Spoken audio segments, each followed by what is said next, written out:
నంద్యాల జిల్లా తెలుగుగంగ కార్యాలయంలో ఆళ్లగడ్డ ఎమ్మెల్యే భూమా అఖిలప్రియ అధికారులతో సమీక్షా సమావేశం నిర్వహించారు. తెలుగుగంగ ప్రాజెక్టు వల్ల రైతులు ఏ సమస్యలను ఎదుర్కొంటున్నారో తెలుసుకుని ఆ సమస్యలను పరిష్కరించడానికి అసెంబ్లీలో కృషి చేస్తారని భూమా అఖిలప్రియ అన్నారు. తెలుగుగంగ ప్రాజెక్టును రామారావు ప్రారంభించకపోతే రాయలసీమలో ఫ్యాక్షనిజం పెరిగిపోయేదని, తెలుగుగంగ ప్రాజెక్టు వల్ల ఫ్యాక్షనిజం తగ్గి రైతులుగా మారి వ్యవసాయం చేసుకుంటున్నారన్నారు. తెలుగుగంగ ప్రాజెక్టుకు సంబంధించిన చివరి ఆయకట్టు వరకు నీరు అందిస్తామన్నారు. వైసీపీ నాయకులకు ప్రజలు ప్రతిపక్ష హోదా కూడా ఇవ్వలేదన్నారు. వైసీపీ నాయకులు ప్రశ్నించడానికి కూడా పనికిరారని ప్రజలు పక్కన పెట్టారని ఎద్దేవా చేశారు. శ్రీశైలం మాజీ ఎమ్మెల్యే శిల్పా చక్రపాణి జనసేన పార్టీలోకి వెళుతున్నట్టు ప్రయత్నాలు చేస్తున్నారని ఆరోపించారు. శిల్పా చక్రపాణి వైసీపీ నాయకులపై టీడీపీ నాయకులు అక్రమంగా కేసులు పెడుతున్నారని ఇది దారుణమన్నారు.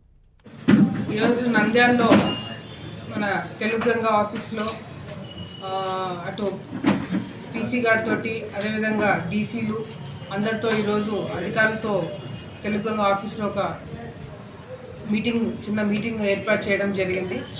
ముఖ్య ఉద్దేశం కూడా ఈరోజు మనకి ఫస్ట్ టైము డీసీలు డబ్ల్యూఏలు మనకి తెలుగుగంగ వైపు మొదటిసారి ఎన్నుకోవడము, రైతులు పడే ఇబ్బందులు కష్టాలు రైతు సమస్యలు అన్నీ కూడా ఈరోజు మీటింగ్ ఏర్పాటు చేసుకొని ఎస్సీ గారు మిగతా స్టాఫ్ అందరూ కూడా కూర్చొని ఇప్పుడు అసెంబ్లీ మొదలవ్వబోతుంది కాబట్టి కొత్త ప్రపోజల్స్ ఏం పెట్టచ్చు, తెలుగుగంగలో రైతులు ఏమి ఇబ్బందులు పడుతున్నారు, మనము ప్రభుత్వం తరపు నుంచి ఏం క్లారిఫికేషన్ తీసుకోవచ్చు అనేది కూడా డిస్కషన్ చేయడం జరిగింది.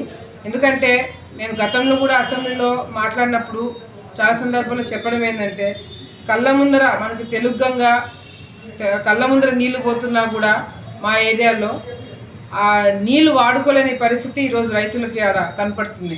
అసలు తెలుగుగంగ ఆ ఏరియాలో మా ఏరియాలో గతంలో ఎన్టీ రామారావు గారు అది మొదలు పెట్టకపోయింటే తెలుగుగంగ అనేది ఆ ప్రాంతం అంతా కూడా ఇప్పుడు కూడా ఫ్యాక్షన్ వల్ల ఇబ్బందులు పడి రైతులు కాదు కదా అక్కడ పంటలు కూడా పండలేని పరిస్థితి ఉండేది.